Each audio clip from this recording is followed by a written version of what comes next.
Vamos mergulhar hoje num dos maiores, se não o maior mistério do livro de Gênesis. Afinal, quem eram os filhos de Deus que aparecem lá no capítulo 6?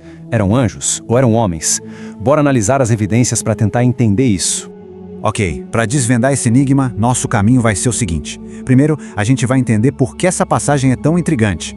Depois, vamos explorar as duas principais teorias. Uma bem sobrenatural, falando de anjos, e outra mais pé no chão, sobre linhagens humanas. E aí, no final, vamos ver qual delas parece se encaixar melhor nesse quebra-cabeça. Então, nossa investigação começa bem no comecinho da Bíblia, sabe? São uns poucos versículos em Gênesis que, olha, apesar de curtos, carregam um mistério que dura séculos.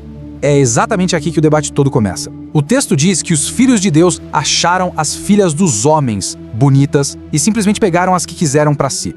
Essa união é ela que está no centro de toda a controvérsia. A grande pergunta a que ecoa até hoje é essa: quem, afinal de contas, eram esses filhos de Deus? E dependendo da resposta, a interpretação da história muda completamente, indo para dois caminhos bem diferentes. Vamos então para a primeira teoria, que talvez seja a mais popular, a mais cinematográfica. Ela sugere que o que aconteceu ali foi algo totalmente sobrenatural. Pois é, segundo essa interpretação, os filhos de Deus não eram humanos, eram anjos, seres celestiais mesmo que desceram aqui na Terra e se relacionaram com mulheres. E dessa união teriam nascido os famosos gigantes, os nefilins. E olha, essa ideia não surge do nada, não. Ela tem alguns argumentos fortes. Por exemplo, essa mesma expressão filhos de Deus aparece em outras partes da Bíblia, como no livro de Jó e nos Salmos, se referindo a anjos. E tem mais, a Septuaginta, que é uma tradução super antiga da Bíblia para o grego, traduziu essa frase literalmente como anjos. Só que, por mais interessante que essa teoria seja, ela esbarra em alguns problemas bem sérios quando a gente compara com o resto da Bíblia. O primeiro grande obstáculo vem de ninguém menos que o próprio Jesus, lá no Novo Testamento. Aqui está o ponto crucial, a contradição. O próprio Jesus diz que anjos não se casam, não se reproduzem. Então, como eles poderiam ter tido filhos com mulheres? Uma coisa parece que não bate com a outra, né? A teoria dos anjos cria um conflito direto com o que o Novo Testamento ensina. E tem outro detalhe que está no próprio texto de Gênesis. O versículo 4 fala que os nefilins, os gigantes, já existiam naqueles dias. Isso dá a entender que eles não foram uma consequência exclusiva dessa união, o que enfraquece um pouco a ideia de que a relação anjo-humano foi a única origem deles. Bom, com essas dificuldades na primeira teoria, a gente chega numa segunda interpretação. Uma que é mais, digamos, focada no contexto imediato ali do livro de Gênesis. E para entender essa segunda teoria, a gente precisa voltar um pouquinho nos capítulos anteriores de Gênesis.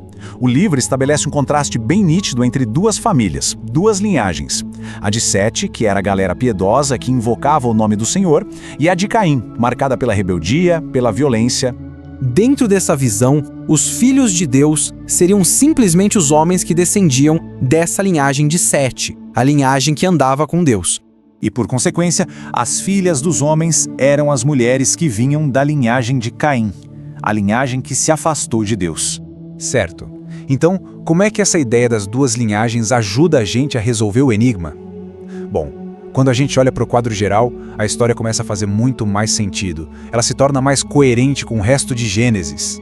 Se a gente colocar as duas teorias lado a lado, o contraste fica bem claro. A teoria dos anjos se apoia em textos de fora de Gênesis e acaba criando uma contradição teológica. Já a teoria das linhagens se baseia firmemente no contexto do próprio livro e, o mais importante, não cria esses problemas. Sob essa nova luz, a história de Gênesis 6 deixa de ser sobre híbridos sobrenaturais e passa a ser sobre um colapso espiritual. Vira uma espécie de alerta sobre o que acontece quando a linha de pessoas que busca a Deus se mistura e se corrompe pela influência daquela que deu as costas para ele.